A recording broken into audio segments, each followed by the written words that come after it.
Hello everyone and welcome to the third internally screening Hooptober review. Today we're going to be talking about John Carpenter's Village of the Damned, which in the Hooptober list fulfills the need to have one film from your birth year, which was also Adam's birth year, which is 1995, which surprisingly actually had very few notable horror films as far as I could find, and this seemed to be the most mainstream one. But I saw John Carpenter, and I've been trying to watch all of his films because I'm a big fan, and I know you are as well, Adam. Yeah. Everybody loves John Carpenter. He's excellent. And this is sort of a film from a later stage of his career. It's a remake of a 60s film, which was an adaptation of a book by John Wyndham, originally called The Midwich Cuckoos.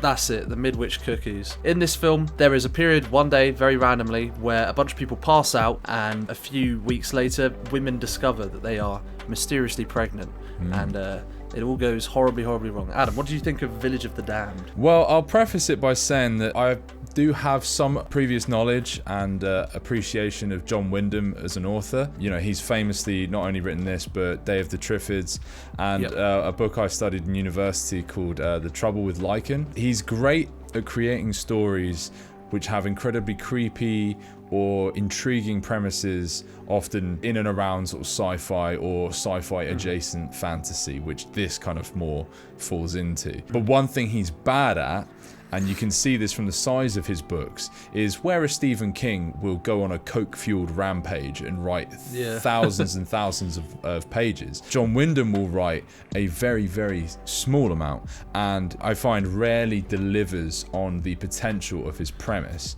So when we come to this film, I think premise-wise, it's fantastic. The whole build-up and setup of the film is wonderful. The building mystery and everything is really satisfying. But then once you kind of get to the main bulk of the film, while I still appreciated it, and I appreciated it more than I've seen a lot of other people who have reviewed it, I do find that the film takes probably the most boring and safe and obvious route to the finish, rather than really exploring just how wild and sinister the actual, core fundamental aspect of the plot really could be. I mean, I think for me, I agree. I much more enjoyed the build-up to what eventually happens, which is that the women in the town, after discovering that they're pregnant, they all decide to keep the babies to sort of some town controversy, and then they have the kids, and they're all very strange. They all look alike, and they all have these sort of psychic powers. And I found that the moment the kids were involved, the film,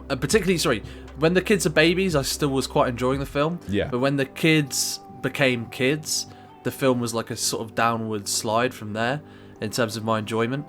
There were a few stylistic things I really liked though. I think a lot of the appeal of this film can probably be chalked up to John Carpenter's direction, and I think he did something kind of clever here, because the way the film is shot, and I don't know if this is intentional or not, but it's a 90s film, so I think it's possible, is it's kind of shot quite flatly and plainly, more than normal for John Carpenter. There are some moments of beauty here and there, and some really gruesome moments as well, because it is John Carpenter. I imagine most of that probably wasn't in the book. It's kind of shot and looks like a TV film. Yeah. Which I think is kind of on purpose as a stylistic choice, because the film is kind of set within this small town Americana utopia where, nothing, all too sinister ever happens, which is kind of obviously why it appeals as a setting for this story, because everyone's grip on reality and everyone's social anxieties are really tested by this really disturbing event. And the way that it's shot like a TV movie, I think actually kind of works in its favour, although I normally hate that. It's kind of an interesting approach, I thought. I guess it gives it it grounds it in this strange normality, or almost over normality, like you said, kind of American pseudo utopia, but which then is kind of flipped on its head, because it's these people are incredibly isolated, they're incredibly fearful, they don't seem to be particularly trustful in science. Their homely nature is contrasted nicely with my personal favourite performance in the film, which is Kirstie Alley as the main scientist lady. I forget the character's name, I'm afraid, and her cynicism and sort of cold scientific gaze contrasts really nicely with that. I also really like Christopher Reeve in the film.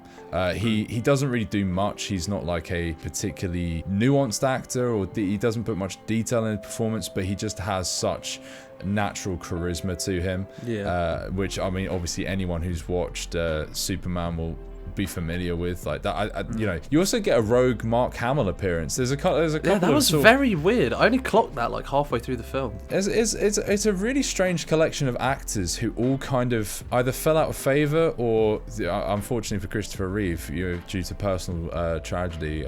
For those unfamiliar, had that awful, like, I think it was horse riding accident, wasn't it? Yeah, I think this is his last film. Was it really? Last film, yeah, while he was still up and going, I think. Jesus, that's a really tragic notion to imagine a man going from this to that. But anyway, that's kind of by the by. It is just an unusual, eclectic mix of actors. From Mark Hamill brings me to one point. Talking about how the film kind of takes the most boring and obvious route, and I can't really fault John Carpenter for that. That is sort of more intrinsically tied to the source material. But there's a lot of extraneous characters like Mark Hamill, who plays evangelist, preacher, town priest, and whilst he has moments where he does his like little speeches and sermons about the fear of the unknown and like what it means to be human, it's never really expanded upon plot wise, and he is quite unceremoniously dealt with later in the film. I feel that specific character in particular could have been a really interesting counterpoint or pseudo villain in the mix that kind of creates chaos. Whilst there is a bit of that happens, it's not really fueled by him, and there's not really much guidance to it. It's just sort of something that happens in the film rather than being a specific plotted detail. I find that tracks with a lot of things that could have been interesting that are just kind of glossed over. I think the problem is the heart of the film is really supposed to be, at the beginning it's supposed to be Christopher Reeve's relationship with his wife, which, no spoilers, but it doesn't carry on for the whole film. Doesn't pan out brilliantly for him. It does not. And then after that it's supposed to be his relationship with one of the kids. All of the kids sort of are paired off with each other. Yes.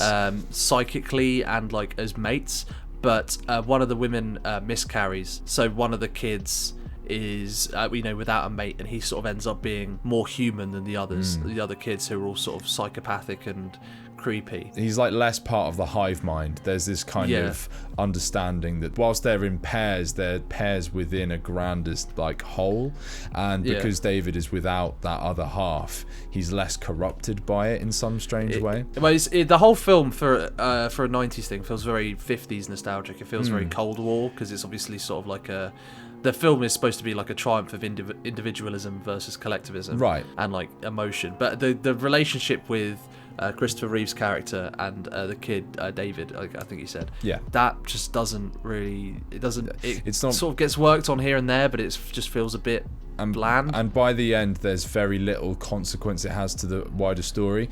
And again, my knowledge of the book, they don't really expand upon it in the book much at all. So I think this film actually does give it more depth, and even then it's not enough. It's more just an aside, I suppose. I really felt like that in particular as well was something that could have really had an impact, particularly on this sort of final grand set piece. You would think having kind of someone inside in the inner circle of these strange alien creatures essentially could have corrupted them, helped in any way, and that's not what happens at all. It's just completely inconsequential, really. I think one of the better things about the film is that I think the atmosphere of it's pretty good. It's not John Carpenter's like best score. It doesn't really have like a very memorable theme, but for the most part, and there are some like kind of cheesy moments. I thought particularly the funeral scene early on in the film had a pretty bad sort of soundtrack to it, but I still think the general sense of atmosphere of the film is just quite strong. Like it actually, it's quite emotive, even like because the film is quite stylistically precise in what it's going for, particularly sort of when it's building up this sense of dread. I actually really wish it did linger on that build up to the event. Oh, for sure. Or like spend more time on the sort of fallout instead of kind of rushing to the kids there's being a bit more grown up. That abrupt time jump in this film, it doesn't do it any particular favors, and there's all this time where the townspeople could come to the understanding, and as viewers coming to that understanding with them could have been really beneficial in really appreciating the level of threat.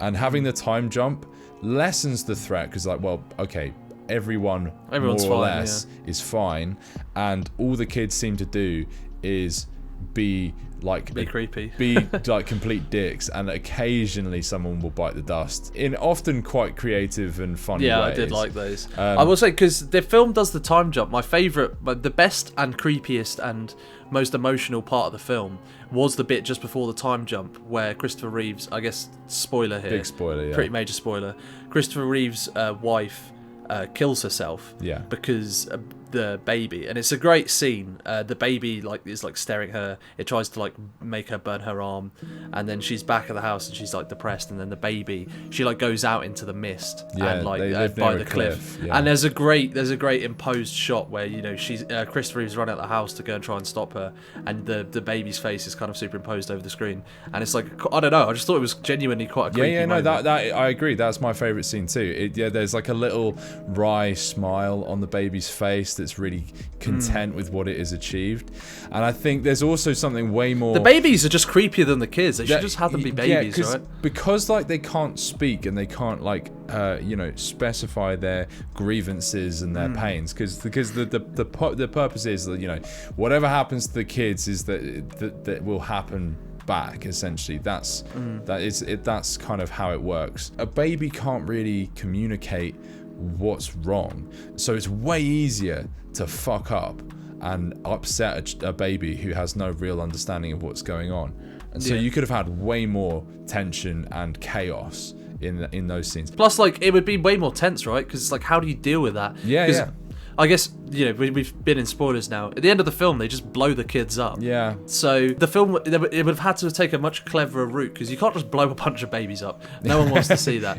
So the solution, the way the threat is mitigated is much tougher when you have babies, and I just think it is creepier because there's something about this sort of undeveloped mind having some ridiculous level of power where it can manipulate people to do these things. It's there's something kind of scarily primal about that. John Carpenter has always been quite into Lovecraftian stuff, particularly I think the film just before this was In the Mouth of Madness. Oh right, okay. Which is one of my favourites of his. It's massively underrated. And that's very Lovecraft, explicitly. This film kind of hints at it, and then the moment the kids show up, it just kind of loses all of that sort of omnipresent sense of dread. And then later on in the film, it literally shows you the alien. Which was a bold choice, but it just seems kind of silly, unfortunately. Yeah, there is that too. There's a goofiness and a kind of roughness overall that it feels unpolished as a final product, which makes sense in that John Carpenter apparently did this film as a contractual obligation rather than something he was particularly passionate about doing. And you do get that impression that whilst he's still a competent and very talented director, even in these moments, there's that lack of heart and passion at the core of it, where if he had really cared, there would have been more interesting and explored ideas. There's one thing in the book: a bull chases down the children and tries to attack them, and they torture it and drown it or something like that. And I think that as inclusion in an establishing way early on could have been really cool, because it would have really ramped up the tension of you've established the children are kind of attacking everything, it's not targeted at the that people, would be creepy, right? That would be creepy because it would imply that the kids have a level of sadism to them. They're not particularly sadistic in this. Obviously, the baby kills his wife. The baby kills his wife? I hope not. He's in enough trouble as it is. The baby kills Christopher Reeve's wife. And then there's a few other people who get killed by the kids. But for the most part, the kids initially seem to be acting they're reacting to things, right? Yes, yeah. So the guy who comes in and he hits the kid in the face with a broomstick, and you're kind of I was on the kid's side almost at that point. Yeah. So it wasn't really creepy for me to see the kids kill this guy who was kind of a dick. If there was a point where the kids torture someone for fun or do something just to be dicks, and there's still very little knowledge of what their real plan is. There's a sort of boilerplate, we're here to invade and overrule you.